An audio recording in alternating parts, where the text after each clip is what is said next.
So what are Indiana's chances at landing Derik Queen? You are Locked On Hoosiers, your daily podcast on the Indiana Hoosiers.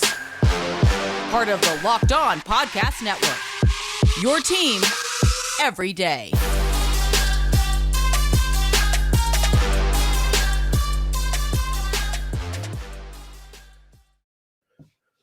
What is up, everybody? It is Wednesday, November 9th. This is Locked On Hoosiers, your one and only daily one-stop shop for everything IU athletics. I'm your host, as always, Jacob Rude. Want to thank you for making us your first listen every day. This episode of Locked On Hoosiers is brought to you by Sling TV. Don't miss this week's matchup between IU and Ohio State right here on Sling. Sling, the TV you love for a price you'll love. Try it today. We haven't had a recruiting update in a while, so we brought on Jason Jordan for a conversation that I'll throw to here in just a moment, but touches on a number of topics from Derik Queen to some recruits IU is going to have on campus this upcoming weekend. We'll talk about all that for the first two segments, and then I'll be back in the final segment to wrap up or to recap IU women's basketball coming away with nearly a 40-point win in the regular season opener. So let's throw it over to Jason right now. And as advertised, we are now joined by Director of Basketball Recruiting over at Sports Illustrated, Jason Jordan. Jason, long time no talk. College basketball season is here. How excited are you for us to finally get this all underway? Oh, very excited, very excited. Trying to get to watch some games. If we can get through this NCAA early signing period, we can get to watching some games, get out to some games too. It's going to be a lot of fun. IU kicked off their season on Monday officially. But we're here, obviously, to talk about recruiting. It's been a while since we checked in with you. Still a couple of familiar names to kind of lead some things off here. Derik Queen, someone that we've talked about, I believe, a couple times now. Since we last spoke, he had a visit to Maryland. I guess, do you have any kind of insight on how that went and how things have been going for him in terms of his recruitment last couple of weeks or a month or so? Yeah, I've been told that the Maryland visit went great, as a lot of people know. I mean, Maryland's a major player there. So I was told that went amazingly well. That's to be expected. I mean, he's right there, and I think he's from there. And, you know, a lot of people feel like they have an inside track. But I do know that he's going to go through the process. And I wouldn't expect anything tomorrow. You know, same thing. Not much has changed. He's just going on more visits. And, you know, a lot of people were looking at that one because it's Maryland. And people know that, you know, he likes them. I'm not saying that's his favorite. But, you know, there's a mutual admiration there, adoration for sure. So, not much has changed with that. And a lot of those 24 guys are taking their time and are committing to going through the process. Is this, I mean, I know there's a lot of people, I guess, is Maryland kind of seeing the leader in the clubhouse? I've seen some suggestion that it's probably Maryland and IU, at least two of the favorites. Have you gotten any sense on that? Yeah, I've heard some traction about IU, but I would say even at this very second, you know, this is not me speaking for him, but just back channel conversations, you know, we like to have those. Back channel conversations, I would say Maryland's in a really good position at this point, but things change hour to hour. I've literally seen this happen this week, and it's only Monday, so that happened today. So, you know, I've seen things just change, you know, all the time. And so I definitely know that Indiana's very formidable. So it'll be interesting to see how it all pans out. At the very least, another one that will go down to the wire. Yeah, I expect it to. He is someone, again, that has the potential to reclassify in 2023. Has there been anything else there about whether he's considering that still or not?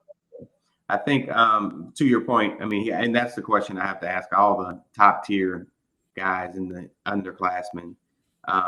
But yeah, I think they're just the way they answer that is to say, yes, we can.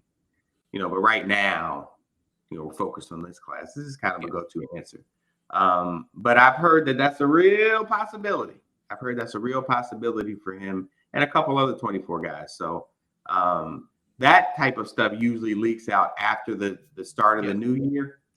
And toward the end of seasons, we got Geico Nationals, which Montverde pretty much always has a ticket to. I don't know why. I guess they're pretty good. So Geico Nationals is like early April. So I'm thinking that's when we'll hear about stuff like that. And you alluded to this earlier, but this isn't something in terms of a timeline for his announcement that is imminent in any way, is it? No, I haven't heard that, and I've talked to guys about him in the last 3 or 4 days, so I haven't heard that. And I know things change hour to hour, but I think that would have kind of came across my radar. Yeah. So I wouldn't think that's not going to happen, like not in the next couple of weeks, not for sure. You mentioned Montverde. IU has recruited them heavily the last 2 seasons, and since we last talked, Asa Newell has he visited IU. Yeah. Where does kind of his recruitment stand right now as one of the top guys in that class? Once again, taking his time. I know you guys made quite the impression. I think Jalen and Malik being there, that definitely didn't hurt. But Georgia's in there, and Arkansas, I think Florida State, LSU, a couple other schools are in the mix there. So I think he may not even be done with all his offers. Yeah. I know he's wanting to get. He's one of those that are, and it represents a lot of guys that want to get all of the offers, so then they can cut the list. And so I think he's in that mode. 24 guys, they still think they, can hold out hope for all of the. Not to say that he's waiting on an offer, but most of them will tell you, they want to be able to pick from a list full of everybody that they want on their list. And we talked about this before. It's the marketing part of it too. They want to pull in fan bases. It's NIL time. It's okay to market yourself now. So. That's another one. Definitely no time soon. Definitely no time soon. Yeah. Liam McNeeley among that group as well. And you kind of mentioned Jalen and Malik and having them here. How much does that help to have guys even that recently that were at, in this example, Montverde, to kind of be there on campus for these guys as well? Oh, it's huge.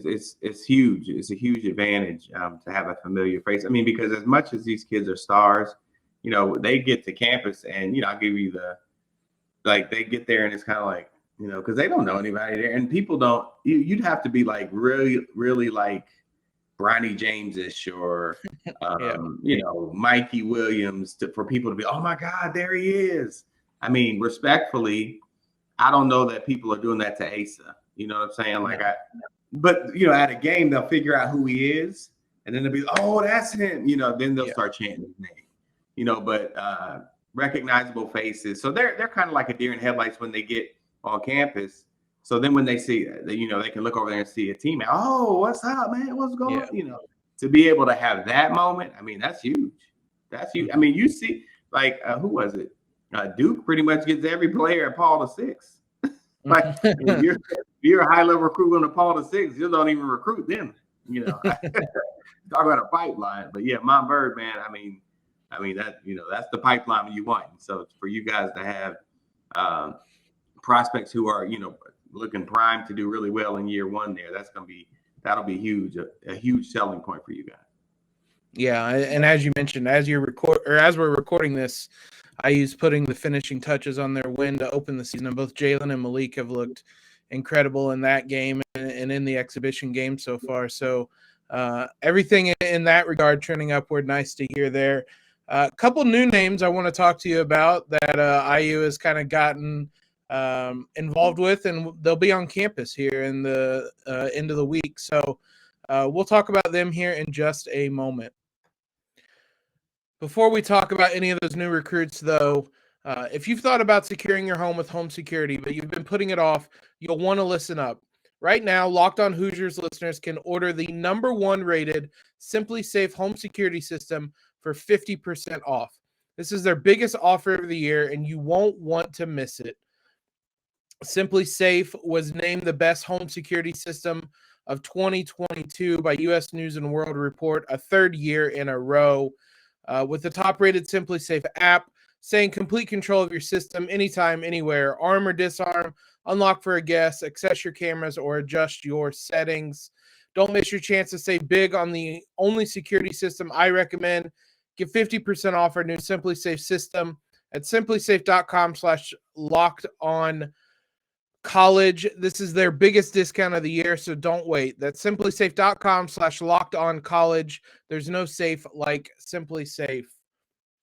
Big thanks to all you guys who make Locked On Hoosiers your first listen every day. For your second listen, check out Locked On Sports Today. From the games that matter most to the biggest stories in sports, go beyond the scoreboard and behind the scenes with local experts and insights only Locked On can provide. Locked On Sports Today, available on this app, YouTube, or wherever you get podcasts. Let's throw it back to our conversation now with Jason. I want to start off. There's one name we have talked about, or I have talked about previously, and one we have not. Let's talk about the new one. I believe it's Somto Cyrill. Yes. And he is someone that in that 2024 class, a four-star, look by most accounts, center over at Overtime Elite. Just what's the kind of review on his game? Oh man, I love him. Love big man. 6'10", they say 230, but I'm gonna say 245. You know, might play like he's 280. You know, he's a bully, like, and he plays mean too. You know, so he's that size. He plays mean. So he has the mentality of a big boy. So he'll big boy you and, you know, get you out of the way really, really easily. And so I'd say he's like Debo down there, man. He's just like moving guys out of the way, plays very physical, very strong. But, you know, he's not just all physicality. Like, he has a really, really strong skill set, can finish with both hands, great timing as a rim protector, great hands. He catches a lot of, you know, fastball pitch passes. So just oven mitts like hands, and just, you know, he's a space eater, and, you know, he definitely covers his lane. Well, he's not out there trying to be the next Kevin Durant, because he's not the next Kevin Durant, you know. And so I always put a premium on guys. This is sad that I have to, but I put a premium on guys who are definitely okay being themselves, because and that's a little rare, especially when you're 6'10". You're like, okay, that means time to be a point guard. No, wait.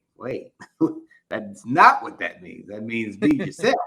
And he's definitely a guy who fits the mold of, I'm going to be myself, and, you know, that's got to be enough.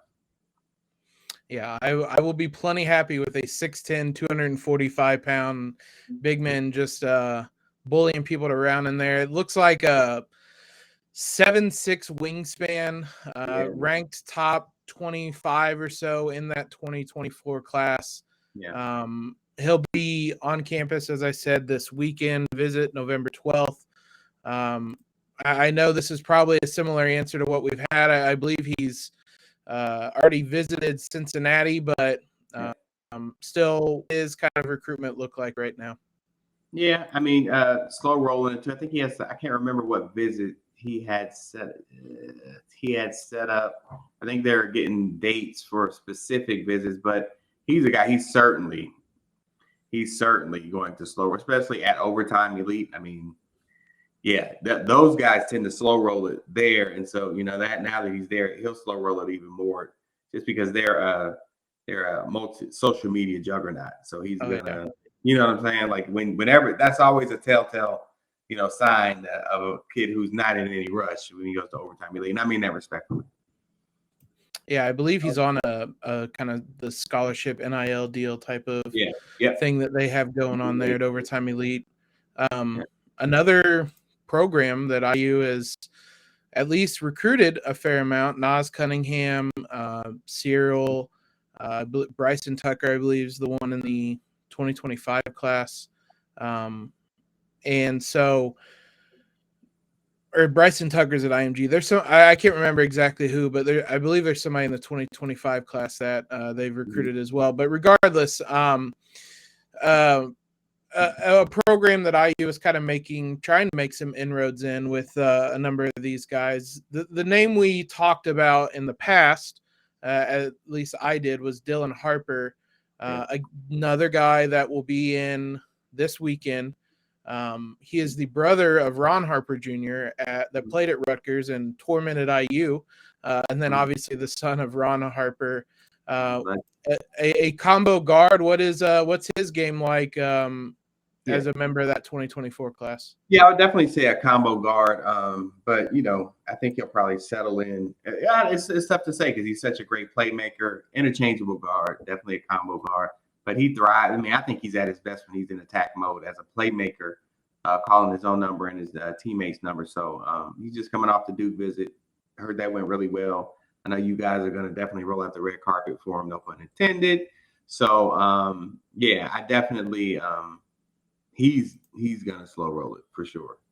He's got big offers, but I've been told that he was going to slow roll it. So, and that makes sense. I mean, his dad's a former NBA guy. That tends to happen.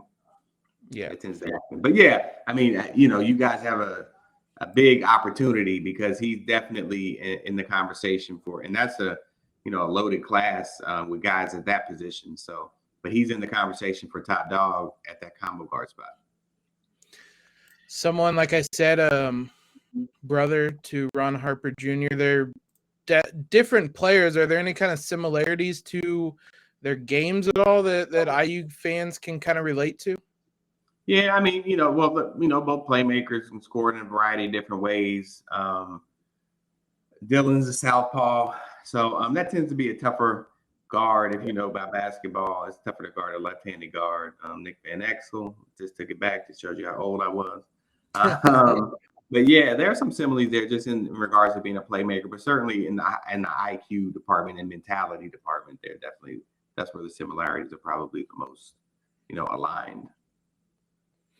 I was thinking about this with the Overtime Elite stuff to kind of go back to that a little bit, but IU has kind of been recruiting the Overtime Elites, the Montverdes. It seems like a lot more. They're getting guys like Dylan Harper, like Asa Newell, all these kind of high-ranking guys on campus, which isn't something they've really done. I don't know if there's like a direct answer to this, but is there anything you've kind of noticed that IU is doing recruiting-wise differently under Mike Woodson than they did in previous years under Archie or anything like that? Not necessarily. I mean, they're definitely going for the big fish pretty consistently, but they're getting them too, So yeah. I mean, if it ain't, you tend to go for things that that you've had some success with. So I think they've just had success with it, and so they feel like they have a formula for it. And they're selling a product that people want to buy. So it makes sense. I wouldn't say anything drastically differently though. Yeah. Yeah. Certainly helps just having success on the floor, and knock on wood, IU is hopefully going to have some of that this season. We always appreciate you coming on. Let the people know where they can find you and find your work at. Yeah, SI.com college basketball. Now that we're in season, we're there all the time. Twitter handles there, Jason C. Jordan on Instagram. So definitely come check me out. Absolutely. Looking forward to it. Yeah, awesome. We appreciate it. And we hopefully will have you back on with some good IU recruiting news here down the line at some point as well. Yeah, man. I'm looking forward to it. Thanks for having me, man. Yep. Before we talk some more IU women's basketball, can we pause the pod for a second? Okay, not literally, but we're paused. All right, great, because you got to try this. I'm talking about Built's new reimagined flavors: cookie dough topper, coconut brownie bar, and coconut brownie topper. White chocolate peppermint granola. It's Built's take on the granola bar, so it's more filling and still insanely tasty. And candy cane brownie puff. Built puffs are like biting into the universe's most delicious cloud. All those flavors are available over at Built. You guys know how much we love Built here at Locked On Hoosiers. In the magical, wonderful time afterwards, you're probably wondering which new flavor is my favorite.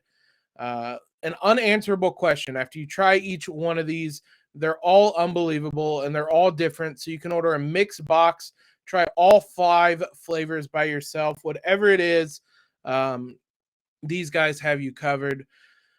So get on over to built.com. Get 15% off your order right now by using Locked On 15. Built, you got to try this.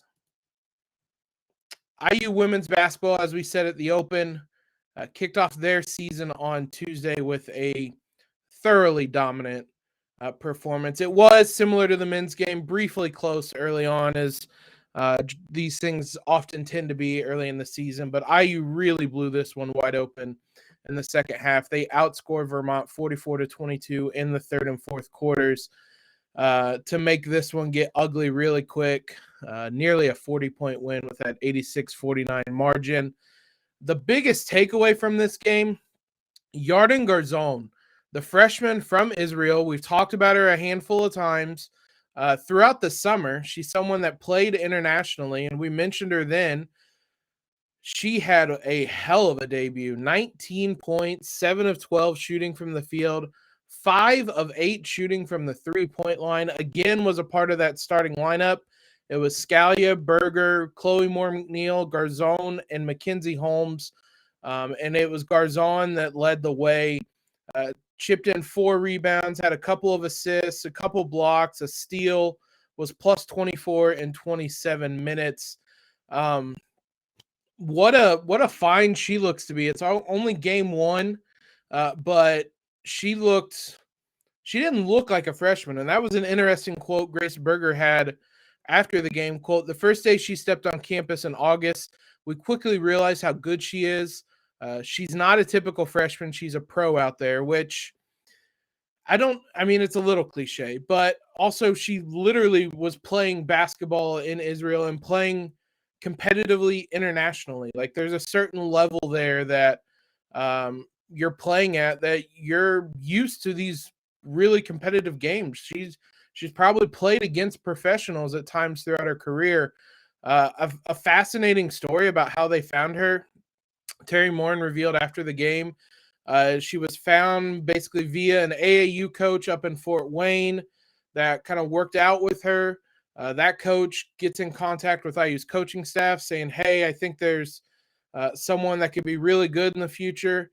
IU gets in touch, and they've been after her for quite a while, Garzon, and they stayed in touch for a while and get her in on campus. And I don't want to overreact to one game, but that was a really impressive debut for her, and looks to be someone that the Hoosiers can rely upon this season. Grace Holmes, I combined them. Grace Berger and Mackenzie Holmes combined for 30 points, 16 for Holmes, 14 for Berger. Grace fooled around and nearly got a triple-double with 8 rebounds and 8 assists. That won't be the last time she flirts with a triple-double this season. She might finally get one. Maybe the biggest positive takeaway from this game outside of Garzon is IU's three-point shooting. They were 12 of 25 on Tuesday. For reference, they did not have a game with 12 made three-pointers last season. I went back and checked each individual game. They only had about 2 or 3 games where they even made double-digit three-pointers, and it was always 10. So game 1, you come in and you make 12 three-pointers. We've talked a lot about how this IU offense was going to look different, and it was going to be more spaced out. This is your example right here in game 1. Garzon, 5 of 8. Sarah Scalia, 3 of 6. Chloe Moore McNeil hit a 3. Grace Berger hit a 3. Caitlin Peterson hit a 3. Sydney Parrish off the bench hit a 3. There are a lot of people that can shoot the ball for Indiana this season, which that alone is different from last year, and the accuracy with which they're going to connect on them. They're not going to shoot, obviously, 48% every game, but this won't be the last time they hit double digits and made threes, I don't think, this season. The defense was stout. Vermont finished with .681 points per possession, shot 35% from the field. They briefly, Emma Utterback, who we mentioned in yesterday's episode in the preview, an Indiana native, she had 19 points on 7 of 17 shooting. The rest of the team was 11 of 34. So they struggled, to say the least. Vermont did. I use bench. Again, another thing we talked about. They went 10 deep in the first half. A couple of those, Lexus Bargesser played a minute, as did Lily Meister, but those two got in the second half and played quite a bit more, albeit some of that was garbage time. But even going 8 deep, if you take out those two, is something IU could not do regularly last season. So the Hoosiers showcasing a lot of the new things that we thought would make them strong this year. Obviously, it's one game, obviously only against Vermont, but as we said, they only have one more game before they go to Tennessee to play the Volunteers. So these games matter a little bit more because one of IU's biggest games of the season is just around the corner. So they'll get one more warm-up on Friday before that game. We'll get you the preview for that later this week. Thanks again, guys, for making Locked On Hoosiers your first listen every day. We will be back with you tomorrow for a little bit of a special episode. We're going to preview the men's basketball game, obviously. And then we're going to have Andy Patton on from the new Locked On College Basketball podcast to just talk about IU and kind of where they fit into the national conversation, things like that. Should be a fun one. Now, for your next listen, check out the Locked On Sports Today podcast, the biggest stories of the day, plus instant reactions, big game recaps, and the take of the day. Available on the Odyssey app, YouTube, and wherever you get podcasts. Follow us on Twitter if you have not already. Subscribe to the podcast, whether on iTunes, Overcast, whatever you guys use to listen, Spotify, obviously Stitcher, whatever it is. Subscribe to us there. Leave a quick rating and review. That helps us out a ton. Most importantly, though, guys, everybody have a great Wednesday. And as always, LEO.